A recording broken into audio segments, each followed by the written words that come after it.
before I actually introduce our speaker, I want you to know that this donation was made from the Kramers over a year and a half ago. And we've worked hard on it. We sent them out to Dr. Logan and K-State to have, so we knew what we were looking at, because we figured we'd better have some experts look at them. And then when they came back home, there are some museum volunteers that put in many, many, many hours for you. Susie and Larry Ross have reworked our Kansas Indian display and the Delaware Indian display.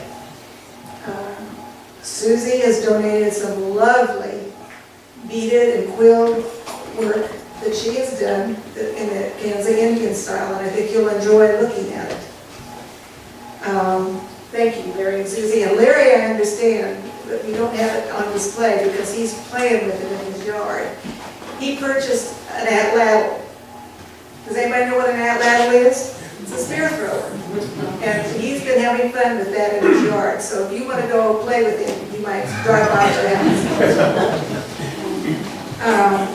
Betty England, who is not here tonight, is our lady who makes all, she can paste and glue and make things look beautiful.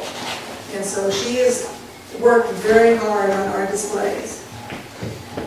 Jenny Alden, who is here, raise your hand, Jenny, there you are.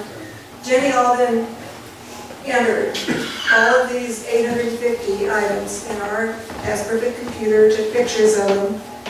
And when I wanted a label made, she was smart enough to be able to get the label printed out.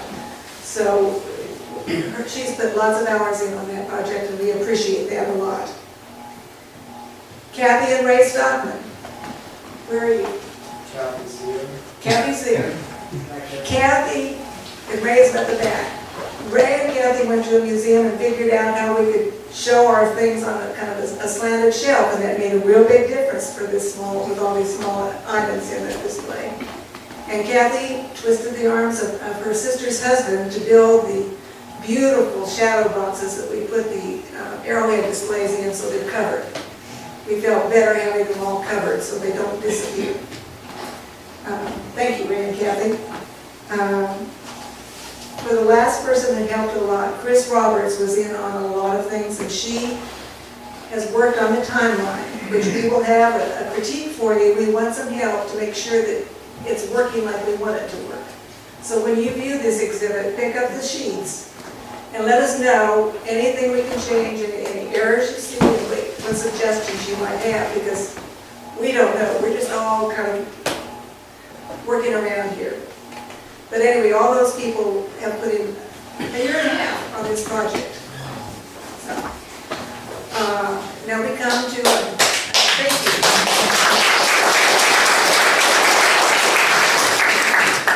Now we come to what you're here for. Somebody handed me a curriculum vitae for Dr. Logan, and he's very low-key, but he was quite, this is the curriculum vitae, he's quite a guy. Graduate at KU. He's done some work at the University of Nevada.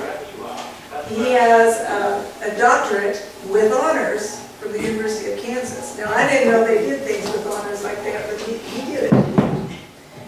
He's very well published. If you want to read something about local archaeology in this area, he's the man who really knows it. He cut his teeth on Steve Kisker in this area. He's been very helpful for us, and without further ado, I'd like to turn this over to Dr. Logan.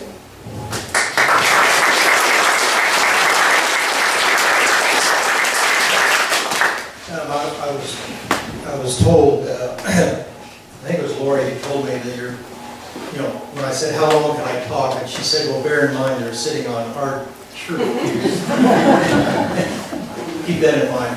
Although I'm talking about something that, not just a Kramer collection, but something that's kind of near and dear to me, because the reason that I worked on the Kramer property and was interested in their collection in the first place is their farms on Ninemile Creek, which is a tributary, the last tributary of Stranger Creek. And Stranger Creek was the subject of my doctoral dissertation. To give you an idea of how long ago that is, how old I am. And that was 1979 when my dissertation was. retired at the University of Kansas, came in and said got a grant to survey and look for sites in the watershed. That's about 530 square miles. Headwaters, way up and upstream drains most of Leavenworth County and parts of Jefferson County. And so I and another guy spent quite a bit of time in the watershed. I've been in and out of Tongi a lot over the years. I feel like I'm qualified to say Tongi. And every time I come in, it's bigger. It used to be a nice small place. It's just getting bigger all the time. It's now bigger in my hometown. I'm from Clay Center, Kansas, about 30 miles west of where I live now in Manhattan. Anyhow, what I say is my dissertation, for anybody that really wants to wade through this, anything you need to know about the watershed and its prehistory, you can find it in this thing. So let's, I understand somebody's going to be, you're the guy. Okay, next slide. What I want to do is, I'll trust that things are in focus and visible there. What I want to do is to walk through some of the artifacts, certainly not all of them. You can appreciate that yourself by looking at the exhibit in the Kramer collection, but put them in context. That's what archaeologists are really interested in. We work a lot with collectors who find artifacts. They usually want to know how old is it, what are the Indians' names behind it, that kind of a thing. And the Kramer collection attracted me because it has a variety of what we call diagnostic artifacts, artifacts of particular time periods that represent the variety of Native Americans who are in northeastern Kansas and in Stranger Creek and in adjacent areas.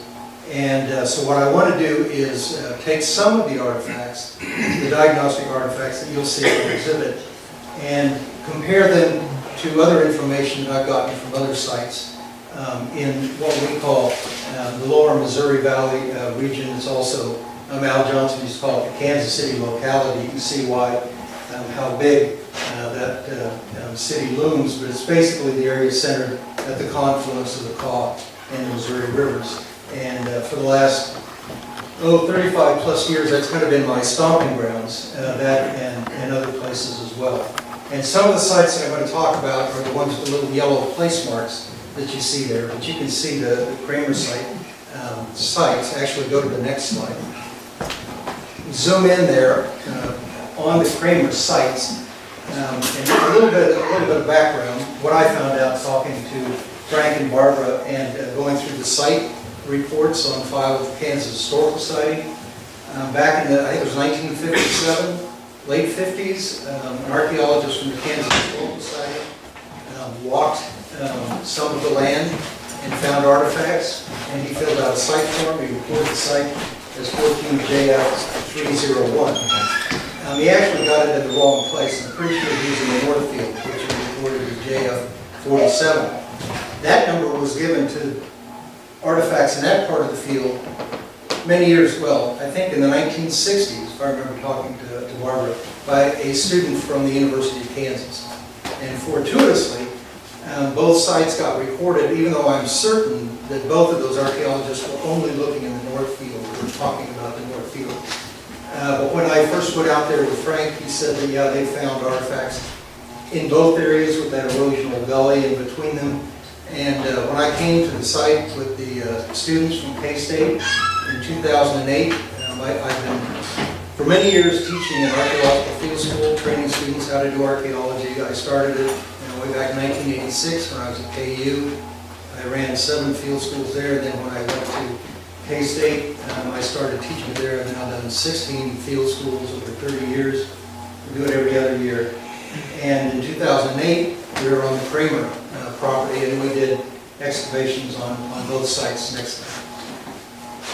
And this is what the field school of 2008 looks like. I told somebody when we were setting this up that it was actually my wife's idea. I always take group photographs of the students, and I usually expect them to look sedate and mature. And when she started, she always comes out and visits me. She's an archaeologist too. We met at the University of Kansas. She made full professor at K-State. She started full professor this year. She had the idea of taking a group photograph and telling them, go crazy. And that's what they're doing up there. They're usually a little warm. sedate than that. Somebody was asking, and I'm glad they did, what may become of some of these students. The gentleman who's touching his head, there's if he's got a headache, finished his master's degree at the University of Nebraska-Lincoln. He's now doing archaeology at Fort Riley. The gentleman with the long hair in the back row, that's Frank Weber. He was my TA when I did a field school in 2010, and then he worked on other projects with me. The gentleman who's kind of bent over with his mouth open went on to the University of Kansas, got a master's in geography. The girl who's school right there, her master's degree in anthropology, archaeology at Mississippi State. She now works for the National Forest Service in Mexico. And then this girl right here, Sarah Traber, she was one of our prize students. She went on to we sent her, we're an undergraduate enrollment program at K-State. We made a point of sending her to the University of Iowa where she could work with faculty who had worked with me when they were graduate students at the University of Kansas. She finished her master's and her doctorate there. She now teaches as an assistant professor at the University of Oklahoma, and this past summer she was directing her own field school. So that's where some of these guys have gone. Anyhow, what we do is we know that the Kramers found artifacts there over the years, but we wanted to know where are they more dense. So people ask me, what do you know today? Well, you walk the field, you line them up, hopefully systematically, look at the field, see where artifacts are. Put pin flags down. Where you see a greater cluster of pin flags, you assume people were there longer, they dropped more stuff. We can get more information. That's where you put your test units.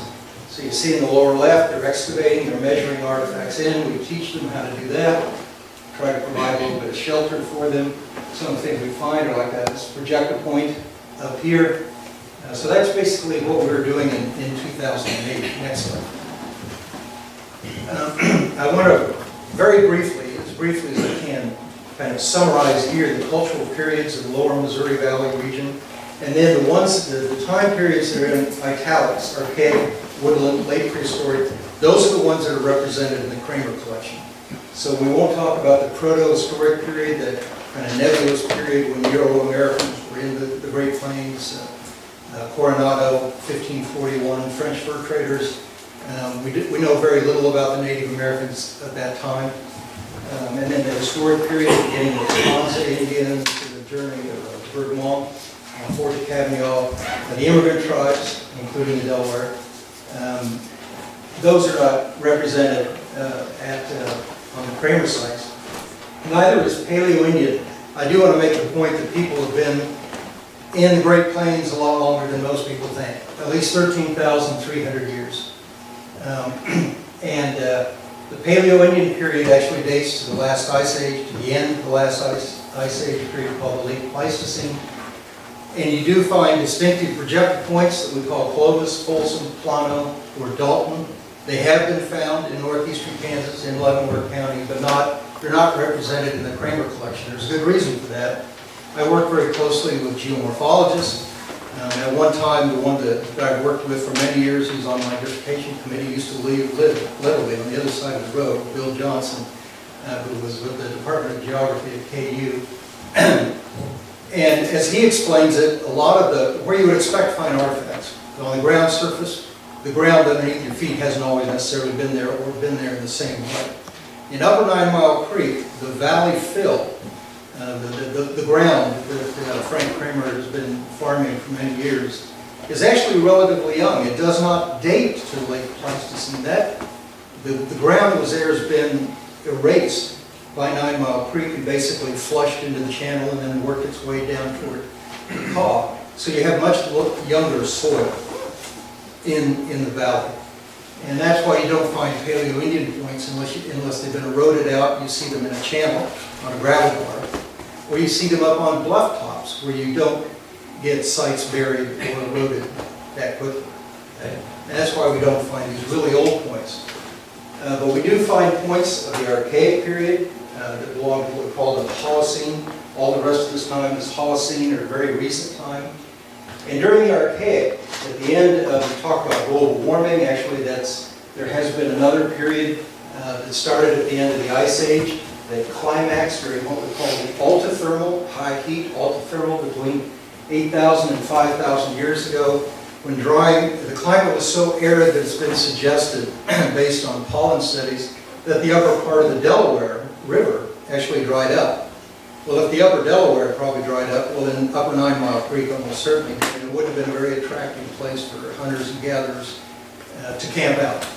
But prior to that, during the early Archaic and the late Archaic, we do have evidence in the Kramer collection of people there, as well as during the Middle Woodland, Late Woodland, and the Late Prehistoric. So I'm going to walk through representative sites of those time periods and give you some idea of what these people were doing, so you can better appreciate the artifacts that I will show you from the Kramer collection. Next.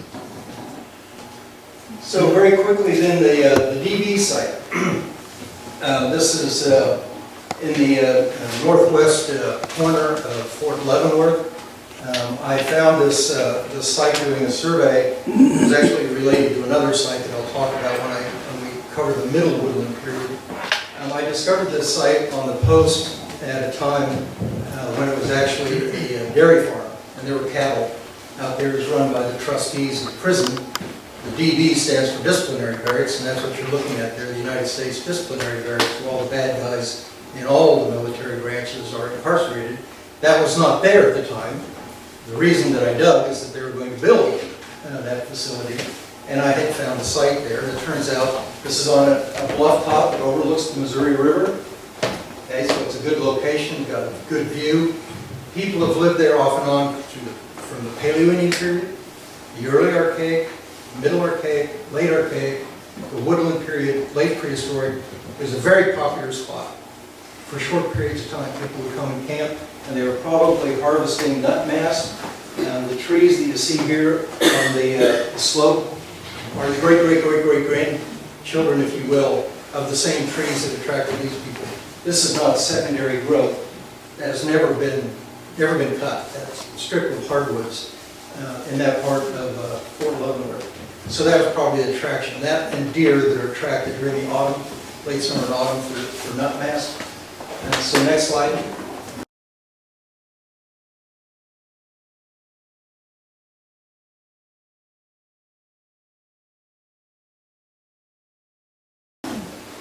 So one of the points that we found at the DB site looks like this. It's what we call hardened barb.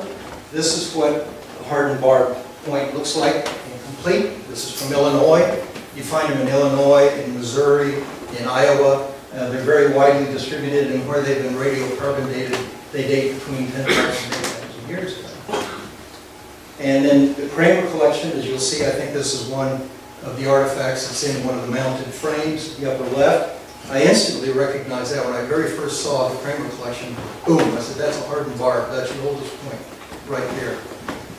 When the students were digging in 2008, one of the artifacts that we found at the lower left is another example of that same kind of a point. You can see that what's very distinctive is the base kind of expands, has a relatively flat base, and it has these tangs. The point that's in the Kramer collection, the blade's been reworked, it may have been used, hit an animal, snapped, they resharpen it. The one at the lower left, they may have actually these things we call projector points, but they're also what we call PPKs, projector point / knife. They're like a multi-purpose tool. You got a nice long cutting edge here too, not only a piercing point, but a cutting edge that could have served as knives when you're butchering game. And this one over here, you can see, has probably been resharpened. The blade has been resharpened. Next slide. Somebody mentioned atlatl earlier. I'm glad they did. One of the things that's important to point out, these are not arrow points. These large ones, they're dart points. They are not shot with the bow and arrow. They were thrown with the atlatl, which is a throwing stick. And then you have a long dart, long shaft, and then a dart point. That's what you're seeing, the dart point. And this is the kind of propulsion that was used throughout North America, indeed throughout the world, throughout the Stone Age, far longer than the bow and arrow. The bow and arrow is a relatively late introduction throughout the world. And in this part of the world, the bow and arrow was not introduced until about 1800. No. So far longer people were Yes. were hunting with this kind of a tool. Okay? And as pointed out, you can still buy these This is my son, who's been throwing a dart with an atlatl since he was about 4 or 5 years old. And when he was working on his communication merit badge as a Boy Scout, what he taught was he was teaching his fellow scouts how to throw a dart with this atlatl. And if you're interested in how can I get an atlatl, Google atlatl Bob. He's a character. He makes these things. He'll talk to you on the phone for a long time. But he's actually studied the physics of what goes into throwing a dart. Basically what you've got is you've got oomph from here to here, from here to here. You've added another joint, a little more oomph, a little more thrust, and it really works. And we have our students, they did this in 2008. 2008, the field school used Stanwood and Friends Church. And we used the green space on the west side of the building. The students were throwing that atlatl and dart. I always take the students out and give them a chance to learn how to do that. They always look really awkward at first. I get some off the rooftops and out of trees. And I always make sure that there's nobody back behind me, although sometimes it seems to go up and backwards. But it can be done. And you can learn it pretty quickly. Next slide. The middle archaic, again, is not represented in the Kramer collection. That's the altithermal. Conditions were very dry. Where you do have water, like along the Missouri River, the DB site, you do get middle archaic points. The one at the upper left is called Half Creek. You see it still has that expanding base, flat base like the hardened bark, but at tang, it has a much longer tang, which is actually pretty vulnerable. The one on the left is broken off. That's middle archaic, and where they've been radiocarbon dated, they're between 8,000 and 5,000 years ago. We found far more of these called Logan Creek. Logan Creek is a site up in Nebraska along the Missouri River. They're very distinctive in that they have notches that come in from the side. Okay? And we don't have any of those kinds of projectile points in the Kramer collection. Again, I just don't think Upper Ninemile Creek was very attractive during the middle archaic. What is represented, and actually by a fair number, a surprising number of points in the Kramer collection, are Nebo Hill points. That's what you have at the lower left, these lanceolate points. They're very distinctive. At one time they were thought to be Paleo-Indian because they have a lanceolate-like shape. But a colleague of mine who's at the University of Kansas, a guy who taught me how to run an archaeological project, Ken Reed, did his doctoral dissertation at the University of Kansas on the Nebo Hill Cell in Clay County, Missouri. It's a bluff-top site that was going to be impacted by a highway construction back in the late 70s, and that's where the funding for the project came from. And he got radiocarbon dates that finally proved that no, these are late archaic projectile points. Next slide.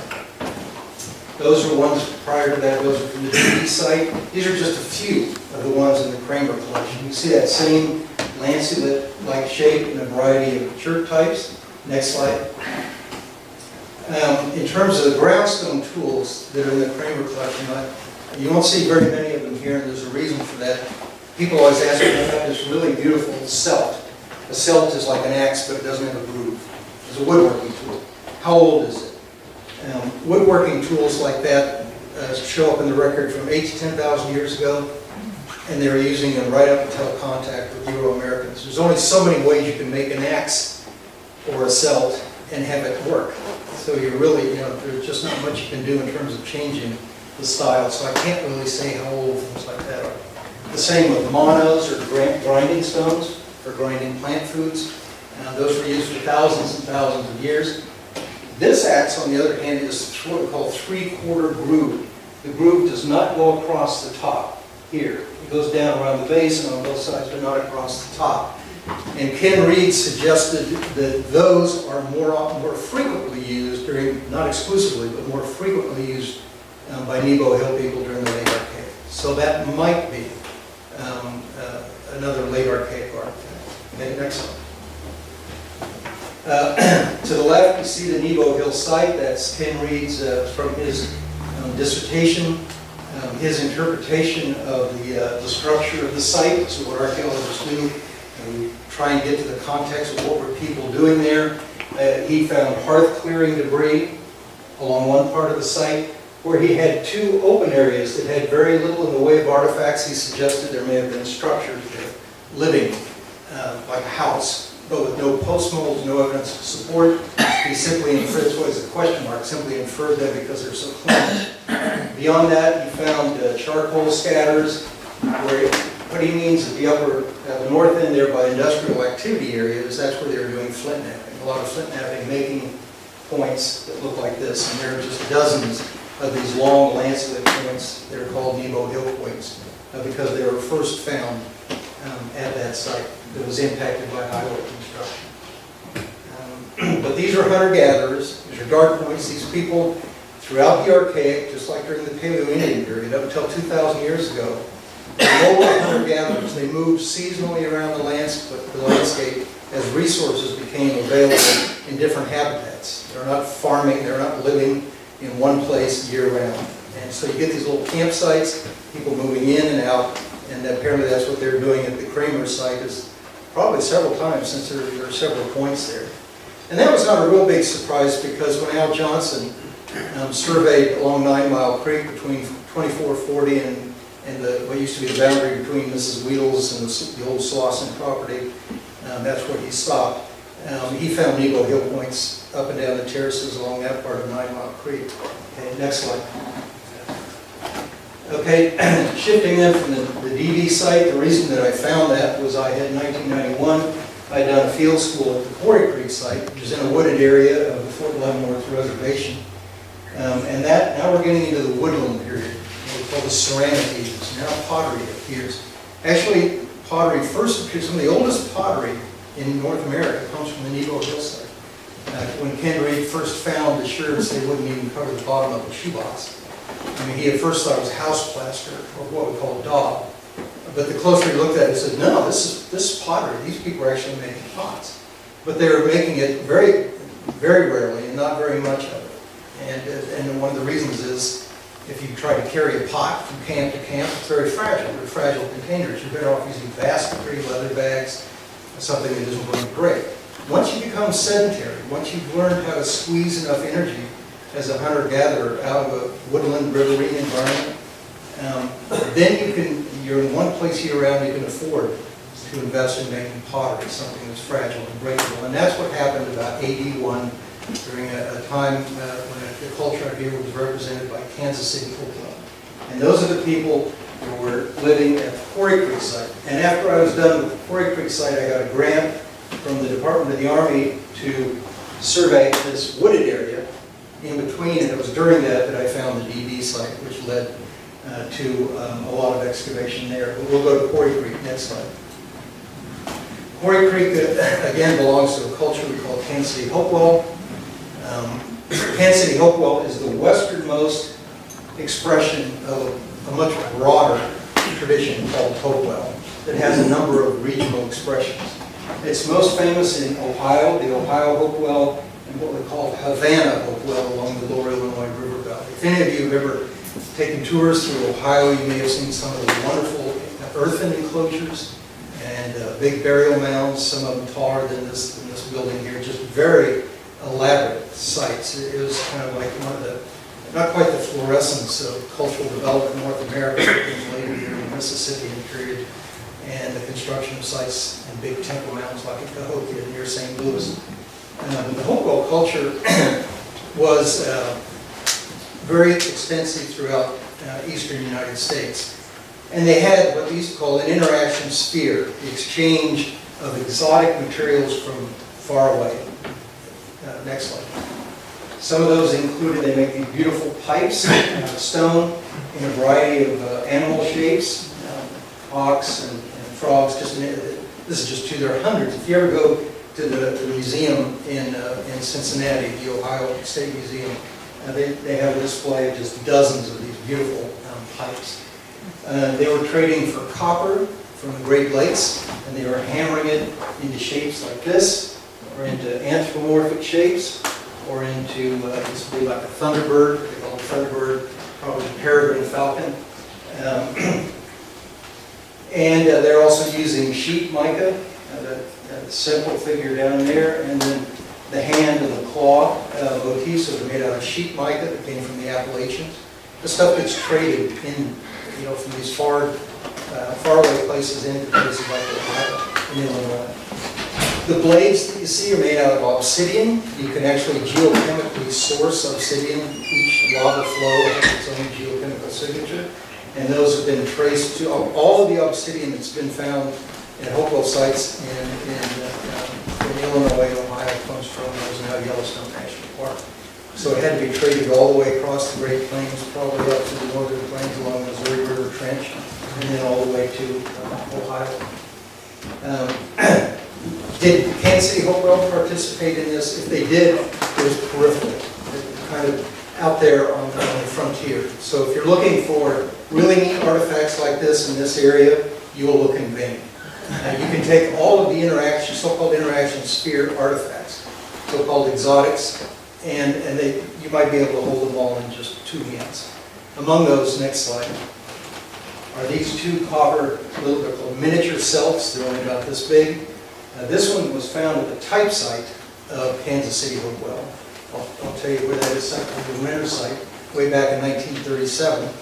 This one, which still is a little bit corroded, was found at the Quarry Creek site when we were there in 1991. Next slide. The man who first defined Kansas City Hopewell is Waldo Wadle, not to be confused with Weedle on Ninemile Creek. Waldo Wadle was part of a good Mennonite family. He grew up in Newton. His father was president of Bethel College. He and his buddy, Emil Howery, I always refer to them as kind of snotty-nosed kids when they're in grade school. There's actually photographs of them way back in the 20s running around wearing overalls and barefoot, and they were collecting arrowheads and arrow points. And yet they grew up to be among 2 of the most famous archaeologists in North America. Waldo Wadle went west. He went to the University of California, Berkeley, and became the first PhD in archaeology there, and then he went to the Smithsonian Institution where he spent the rest of his career. But as a Kansas boy, he always came back to the Great Plains, to Kansas. And with regard to this monograph, this is the cover of the monograph, and you see this little place mark here, the Renner site. He was invited by a local carpenter named J. Met Chippy to investigate sites in the Kansas City area. I should point out his other buddy, Emil Howery, went to the university where his doctorate is from, but he became the founding father of what is still one of the best anthropology programs in the United States at the University of Arizona. So those 2 kids growing up in Newton went on to just be really outstanding archaeologists. So Wadle was invited to dig this place we call the Renner site. It did not look like that in 1937. It was a farm field. But a lot of development has happened there since. And the Renner site has been under a lot of pressure. It's been getting whittled away bit by bit by bit. A few years ago, they put in a playground there. Had to do some more quick archaeology to try and save some of the artifacts there. But it was at the Renner site where Wadle first recognized pottery and projector points that looked very much like those that you find in Illinois. Next slide. And that includes pottery from large, elongate, kind of conoidal-based jars, like this. Quite often decorated sometimes with cross-hatched incisions or what we call rocker marks on the body. These are big vessels, and this is among the earliest pottery in the lower Missouri Valley region. You get dart points, and you'll see several that look like these. They're corner notch. They're not side notch like the Logan Creek points. They're not lanceolate like the Nebo Hill points. These are called, these with the broad blade are called Snyder's points. The blade is not quite so broad, we call them Steuben, but they're probably just variations on a theme. Corner notch dart points are probably the most common projectile point. I mean, chances are any collection around here, like the Kramer collection, is going to have a lot of these. Because they show up probably a little bit before AD 1, probably AD 500, and they persist all the way until AD 1000.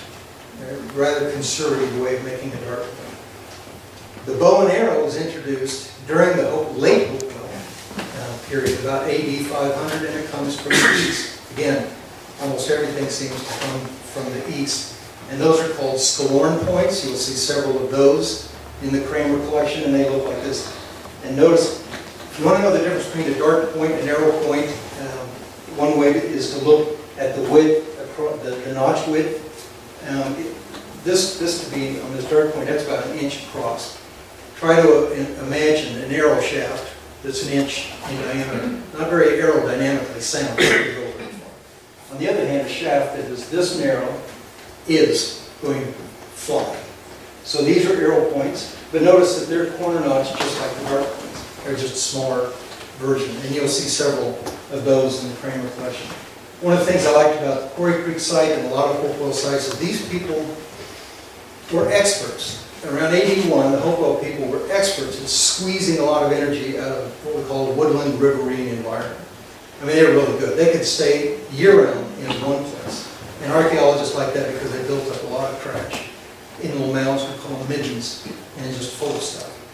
And they were there so long they built, they're the first people in this part of the world to dig storage pits to store their foodstuffs in. And they might line them with grass, store food in it, but you can't keep the vermin out. Rodents are going to get in there, the grass is going to get wet and moldy. So what do you do with a hole in the ground? You put it into a dumpster. And archaeologists live for people's trash. And that's what we were digging at Quarry Creek, and a lot of what you get is very well preserved animal. And that's because the bone is getting buried quickly enough it preserves it. If it's in what we call a sheet bin, real thin, scattered, exposed for a long time, it's just going to rot away, and you're just not going to get very much bone. We can see we get bone tools. Turkey bones are made, turned into balls for leather work, punching holes. Flint knapping, pressure flaking from an antler tine. Take the pedicle end of an antler, carcass close to the skull. You trim that up, cut it off, use that as a soft hammer, percussor for flint knapping. You take the deer ulna, that would be the elbow part, and it has a much longer shaft, but they trim that up and use it as a punch, again for leather work. You get animals that are good for their pelage. Pellets, you get raccoon, bobcat, mink. Mink's actually been kind of extirpated, but they were along the Missouri River at one time. I'm getting myself tired. And then you get turtle and catfish. That's a catfish vertebrate.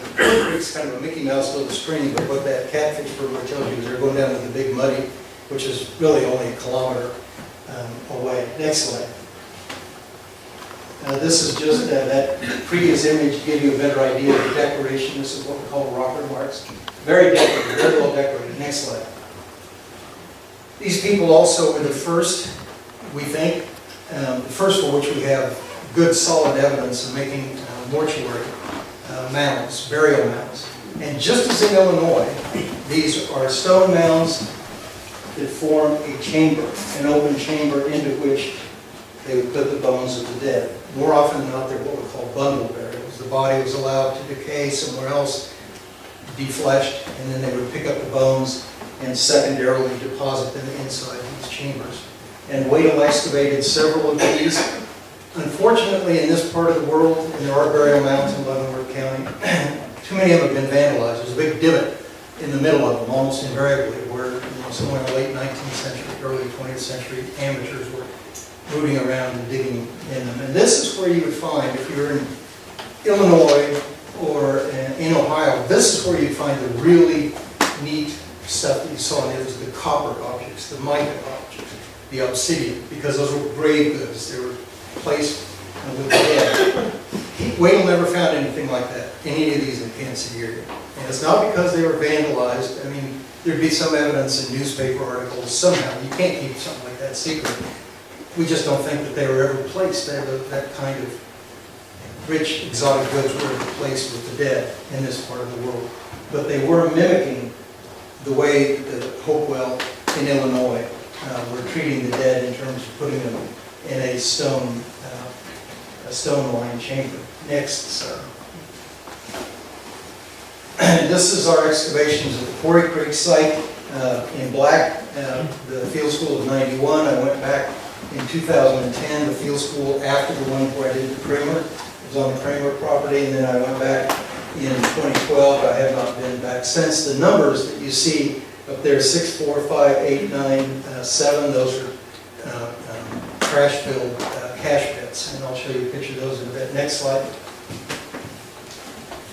This upper left slide, I'm actually looking down slope, and that prior slide has a topographic map and it showed that the gradient there is down toward Quarry Creek. But if you look there, you see that going against that gradient, the ground actually goes up. And what that is that's a trash bin. And that trash bin has stuff down 40 to 50 centimeters, big pot shards. Here's part of one of those vessels. There's another one here. And what we've had to contend with there is it's been in a wooded area for hundreds of years, probably for 1,500 years since the Hopewell were there. And so we have to document, you've got trees growing up to this stuff, literally pushing those shards upwards. Sometimes the tree disappears, it rots away, and you have to explain, why do I have a shard or a point that's vertical? This is one of the things that archaeologists, just why we record exactly how things were found. This yellow man down here is holding one of those broad-bladed Snyder's projector points. Before he took that out and showed it off, everybody had to map it precisely in place. Next slide. These are the storage pits. This is all midden development. All of this burned limestone is from innumerable hearths, fireplaces. It's not natural in that soil. They had to go down to the channel where the bedrock is exposed, bring it up to the site. You see it lines the bottom of that storage pit over there. The students got really tired of finding bird limestone because I made them map it. And it's not really fun. It's not like finding a point, a potsherd, it's just another piece of burned rock. But we teach them, you got to map this stuff. There in the upper left, you can see how do you recognize these pits? They were dug down into the subsoil, into what we call the B horizon, which isn't organically enriched, so it has a lighter color. But then they've left a cavity like this, and it gets filled with the topsoil. So what you end up with is circular stains where you should see, on that floor should be all yellowish brown soil, but you got these big dark stains. Next slide. And you take all that dark fill out until you've got nothing but the yellowish brown soil, and you've cleaned out one of these storage pits where they used to store food stuff. And throughout that, you get pottery, dart points, animal bone, all kinds of nice stuff. Next slide. You get pottery that looks like this, that has the cross-hatched incisions, punctates, very distinctive. But just one look at this, and archaeologist says this is Hopewell. Okay? We don't have any pottery like this at the Kramer site. We have points that look like they could be Hopewell, but not a single shard. And these people really like to move around when they did and take pots with them. But we don't have any pottery that looks like this, so I can't be for sure that the Kramer collection includes Kansas City Hopewell. Next slide. But again, it has dart points that look very much like this. Next slide. These are just a few of these points in the Kramer collection. This one up here is the one that you saw earlier in place that we found at the field school in 2008. Okay, you've got dart points. Do you really need the pottery to say that the Kansas City Hopewell were there? I think you do. Next slide. Because those projectile points, those Steuben points, continued to be used after the Hopewell were gone. Or actually I think they had just kind of changed and become what we call late woodland people. They continued to use those points even though the pottery changes dramatically. So now I'm going to talk about the late woodland period that follows Kansas City Hopewell from about AD 500 to 1000. And in doing that, I not only want to talk about the Kramer site, the Kramer collection, but also the new McGraw site, which is named for Bill New and Mike McGraw. Mike McGraw was farming that field, and he told me that there's all kinds of projector points that are being found there. It's not far from Jarvalo. And so I did the field school in 2006 there, the one before I went to the Kramer site. And this is a late woodland site, and then I'll take you clear up here to the Delaware near Valley Falls, to the Coyote site where I was at just back in June with the Kansas Archaeological Training Program on a project there to show you again, the context of what some of the points that are represented in the Kramer collection, what their context might have been. Next slide. This is the kind of pottery that was made during the late woodland period. It's rarely decorated. Sometimes it is, but rarely, only rarely. And instead of a plain surface, it's been cord marked. They'd slap the outside, the potter held a stone on the inside, called an anvil, and slap the outside with a cord-wrapped paddle to obliterate the coils. We assume these were made with coils, and you want to kind of seam those coils together and obliterate them. So here they're cord marked, but the vessel shape is pretty much the same as it was during the Hopewell period. Even though the Hopewell period were living at their base camps, we think for a long time to build up those middens. I mean, they may have been living there for generations. We don't have a single Hopewell house. We don't know what they're living. It's kind of weird. We don't know what kind of shelter they're living in. But you get to the late woodland period, and you do find sites, several in the Delaware, that have a pattern, a circular or oval pattern of post moles, suggesting that they did have some kind of a shelter or a house. And then outside them you could get these, this was interpreted as being a hearth, a big concentration of burned stone. We're getting a little more information about how these people were living and how they may have been living at the Kramer site. Next slide. These are dark points and cord marked pottery from the new McGraw site in Stranger Creek Valley. Again, that we found some of these, I think, are in Mike McGraw's collection. And again, see, you're still getting the corner notch dark points. You're getting both Steuben points, dark points, and arrow points. So these people, I always thought that they got up every morning, and Hunter must have gotten up kind of confused. You know, it's like, well, do I want to use the atlatl and dart today, or do I want to use the bow and arrow? It's for 500 years. You know, it's like, commit. You know, like, but it's one of those mysteries we have not solved. Next slide. Okay, and then I wanted to throw in the Coyote site. Mary Conrad over there was part of this project just back in June. I had told my wife that after I did the field school in 2016, that was my last hurrah. I think I've been around a long time, and I like to dig, but the logistics of actually organizing a dig gets kind of a little bit taxing after a while.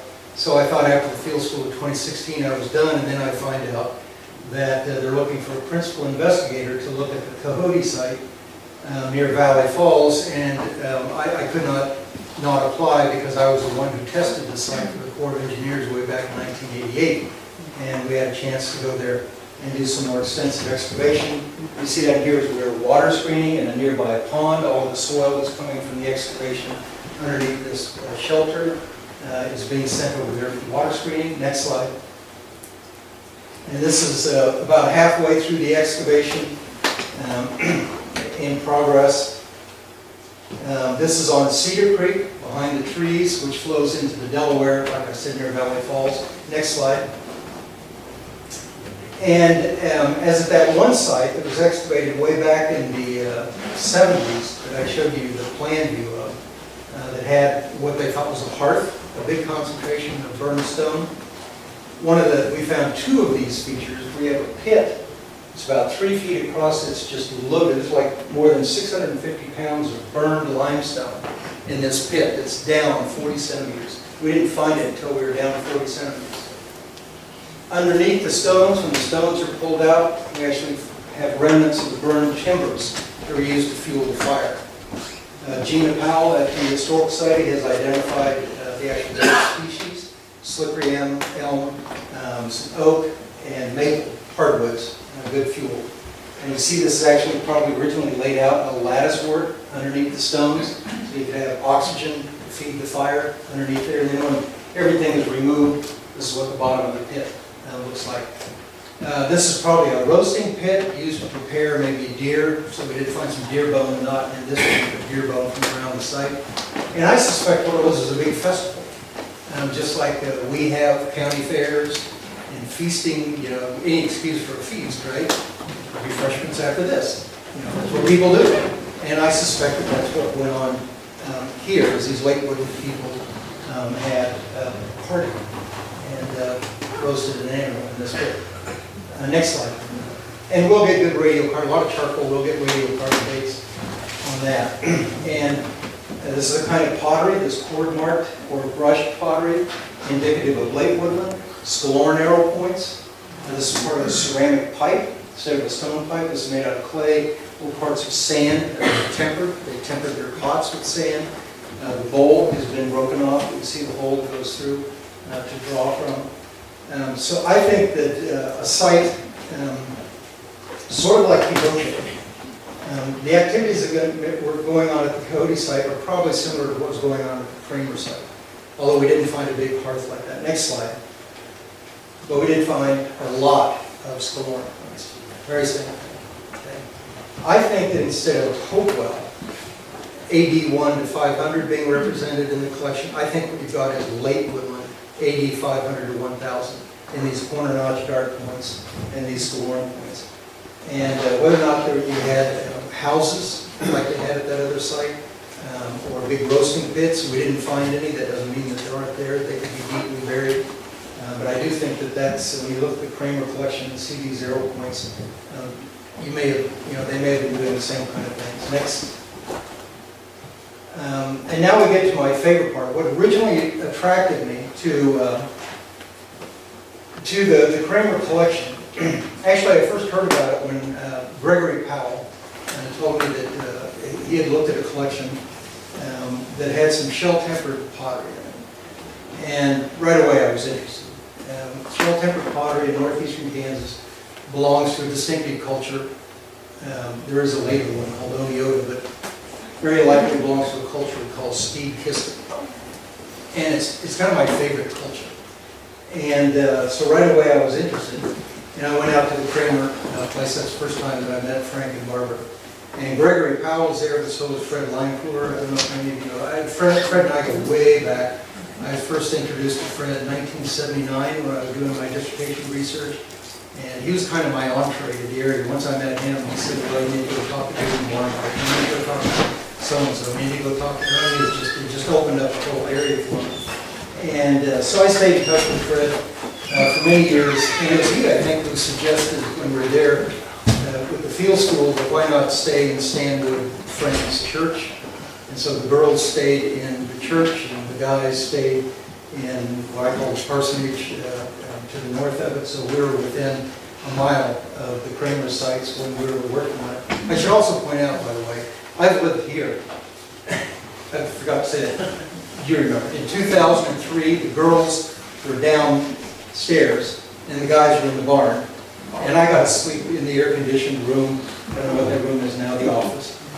But I got that when we did the field school in down around the Scott site, which I'll talk about. We were staying right here. So I've been here. I've spent evenings here before. I've been here longer than a lot of you guys. So, the Steve Kisker site. That is the type site of the Steve Kisker culture. Next slide. Who dug there? Our friend Waldo Wadle. Same time, same place. He did the Renner site. J. Mac Shippey told him about another site that straddled the property line of Mr. Steed on one side and the tenant farmer, Mr. Kisker, on the other. Hence Steve Kisker. It's not what the Indians called themselves. But he found this very distinctive shell-tempered pottery. There was also a cemetery as part of where they were burying the dead. And ever since then, wherever people find that pottery, it's got Steve Kisker, okay? Including way up there at the DV site. There's evidence of a little Steve Kisker camp there. But my favorite place, and I was really hoping to see Scott D. Moranville here because I owe it to him, and it's named for him. It's Scott's site. Next slide. This is the kind of pottery that you get at Steve Kisker sites. It's not the big elongated jars. It's globular bowls and jars. The one at the upper left is a water bottle with a long spout on it. Very distinctive. Sometimes they've got incised, very distinctive incised lines on them. Really different than late woodland and middle woodland pottery. Next slide. A better view of some of the pottery that Wadle got at the Steve Kisker site. We got these incised lines, and you get handles. You do not get handles on woodland pottery. These big sack-shaped things. No, never. No handles. Very distinctive to the late prehistoric pots that go from these big elongate jars to the rounded globular ones. Next slide. Okay, Scott site. Scott, it's been a few years, correct me if I'm wrong. You were somewhere down here checking what, truck lines or something like that in 2001. I don't know how many of you remember the flood in June of 2001 in Stranger Creek. I think it was the first time it shut down I-70. It was a pretty bad flood, even though Stranger Creek floods a lot. And what Stranger Creek did, it hopped its banks and it's scoured. Right across here, you see the scar. And Scott was on his way from that point to another favored collecting area beyond this. And right here, he found pottery sticking up here. And notice this gray stain right here. It killed, I think it was beans, killed them. Basically, it peeled off the topsoil, the plasma, stripped it, and exposed pottery and all kinds of artifacts. And Scott called me. I should point out that when I first did my survey back in 1979, I don't think I met Scott then, but you were too young. You were younger than me. You were in school. And his mother showed me his collection, spread it out on the kitchen table. There's photographs of it at KU. And so the reason I didn't call this the Dean Randall site is because he's already collecting from one on his folks' land that should be called the Dean Randall site. But he called me up, and so I went out there and I looked at this, and this has got to be dug. This has got to be a house. This is probably a house floor down there. There's big pieces of charcoal sticking out, probably from house supports. There's nothing like this in Kansas. Everything we know about Steve Kisker houses, there's only 12 others, is on the other side of the trench. Okay? So I met with Bob Hoard, the state archaeologist, Bob Ziegler from the Corps of Engineers, trying to shake the money tree. It didn't work. You know, it's private land, and they can't invest any money, but they can invest time. So they would volunteer to work with me if I would serve as the principal investigator to work out here.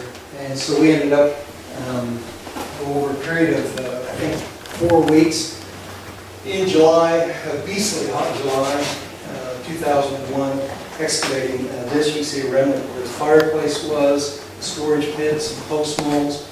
We ended up, this is where Scott had found pottery. We ended up expanding around that in October of that year, and then we went back out in May. Next slide. This is the excavation we found, and it's a good thing we got out there, and I think the farmer at the time was Henry Canaan. If he'd come out and tilled again, he would have torn up all of these burned beams from what had been supporting the house. The house had burned and the beams just come in. You're looking at wood that's about at least 700 years old. In some cases, it just missed part of the pot. This is house plaster. It was put on the house. You see post mold down here. This is what the cross section of a post. Where a post would have been set. It goes down into the subsoil. The wood decays, gets filled with the topsoil. That's a post mold. That's a post mold. And here I'm standing in one of 2 storage pits inside the house. This is Virginia Wolf Pool. It was with a public archaeologist with the historic society. Next slide. So, what did it look like when we were done? It looked almost identical to the house that walled all the way to the Steve Kisker site. The types that you see to the left.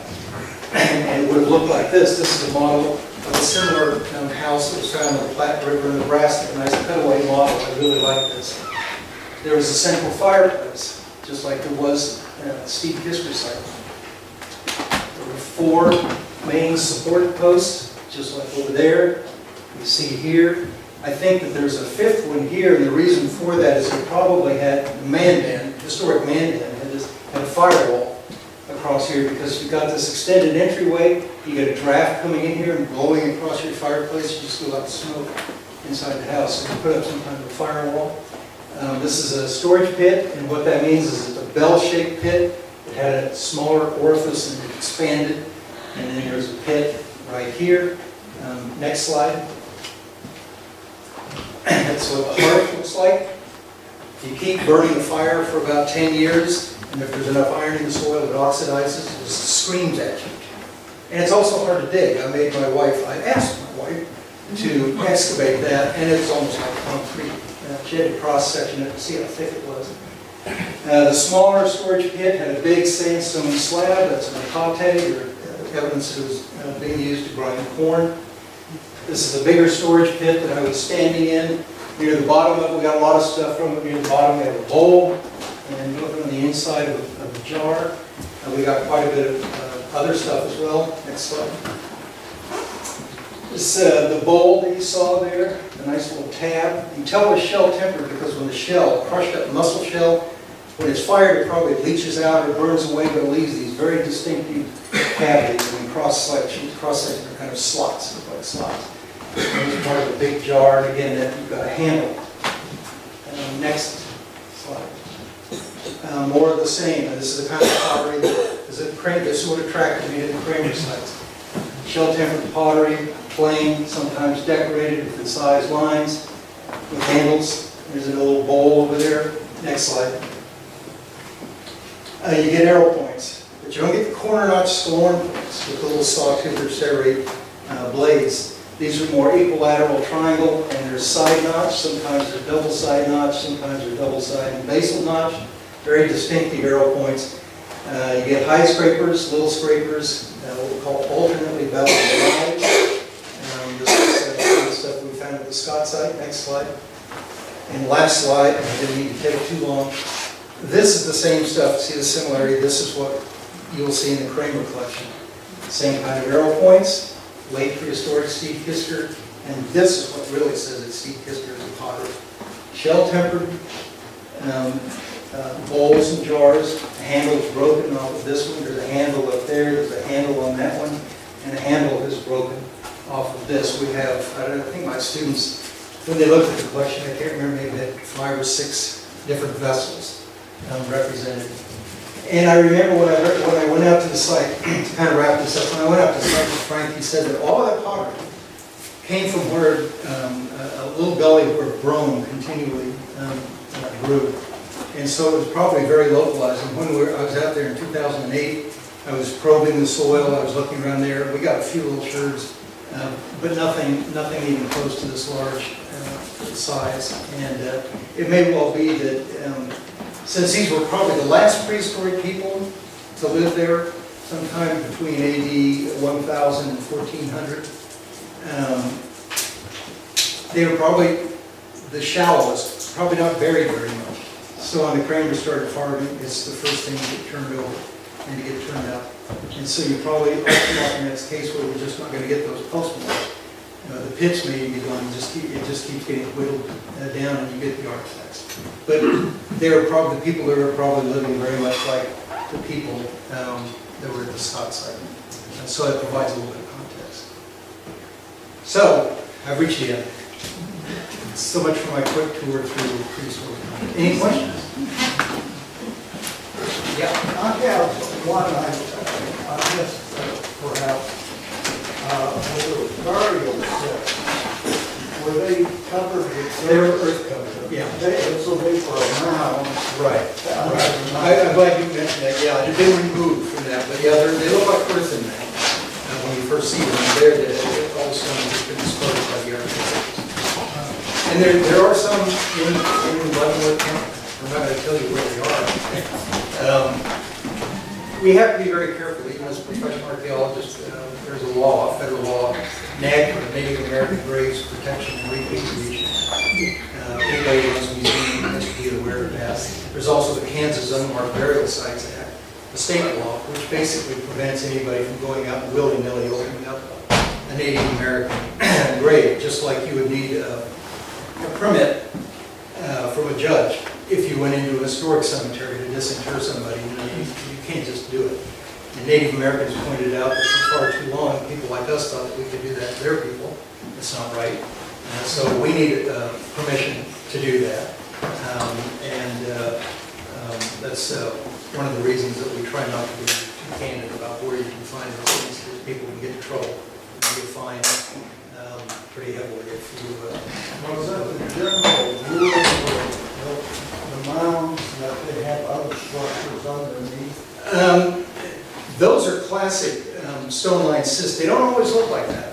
Sometimes it's just complete stone, and like they put bones down, secondary burial, and then they just put stones over the whole thing instead of a nice chamber like that. So there is some variation in that regard. But in Illinois, the Hopewell ones almost always look like that, have a nice cyst.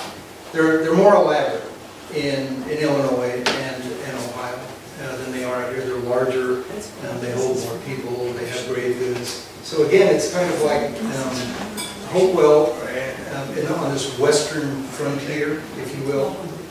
is, well, it's kind of, some people might say it's watered down.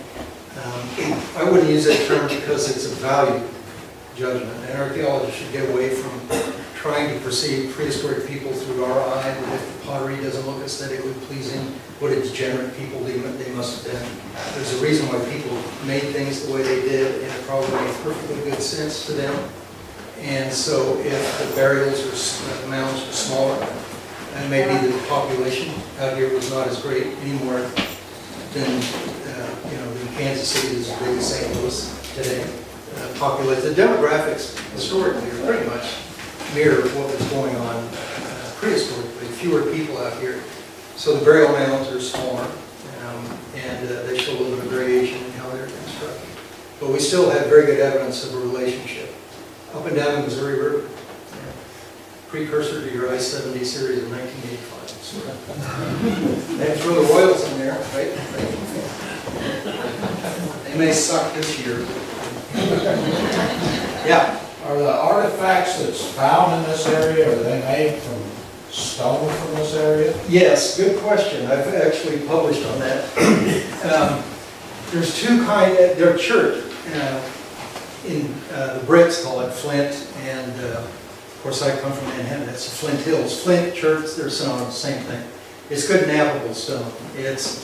I teach my students, just because I like to throw out polysyllabic words, it's a cryptocrystalline stone. It has very fine structure, and it has a conoidal fracture. You knock a cone out. It'd be like if you were shoot one of these windows, heaven forbid, with a BB gun, you'd knock out a cone. You'd have a little hole, you'd have a little cone come out of it.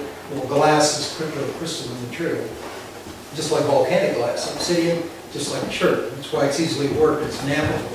In Stranger Creek watershed, there's two kinds of knappable stone.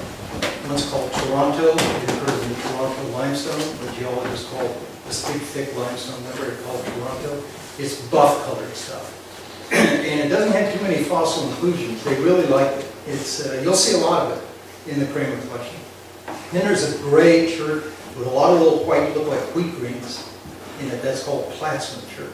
And you can find Plattsmouth far more readily in Leavenworth County than you can Toronto. But it's not as nicely worked because you got those little white, look like wheat grains. They're fossil life forms. They're fusilids. The little critters that formed in the sea that was out here during Pennsylvanian time 300 million years ago. And when you're trying to nap, if you hit one of those little inclusions, sometimes your flake doesn't quite as well. But you get that more fossil-free, buff-colored stuff. That's called Toronto. So yeah, it's good. Although what's interesting, and the reason I go on at length is because this one, I did in my dissertation, a whole chapter in there about, if you looked in Stranger Creek Valley itself, you won't find them because Stranger Creek Valley, there's no real good bedrock source there. But if you go up Ninemile, the Kramer property, there's all kinds of Toronto chert up and down the slopes, coming out of the slopes. And what is it, the Leavenworth, the state fishing lake? River that's, right. They used to take, at KU, they used to take geological tours there because you could see the Toronto limestone there around that lake, and you can get these big chunks of that chert. And I think that's why there's a lot of sites up and down 9 Mile Creek, is there's a lot of that Toronto chert readily available. Yeah. Did you feel the Kramer side was seasonal, or did they live? At the very least, I think it may have been more seasonal than long-term, where we would get a lot more pottery. A lot than we saw. We just didn't see any pottery and what Frank and Barbara have in their collection. When I first went to see it, it was a shoebox full of the shell-tempered Steve Fisher stuff, which got me really excited. And yet, that's less than we got in the Scott house, the Scott side house. So it may have been a short-term camp. The Steve Kisker occupation at the DB site at Fort Leavenworth is probably a better model for what was going on at the Kramer property.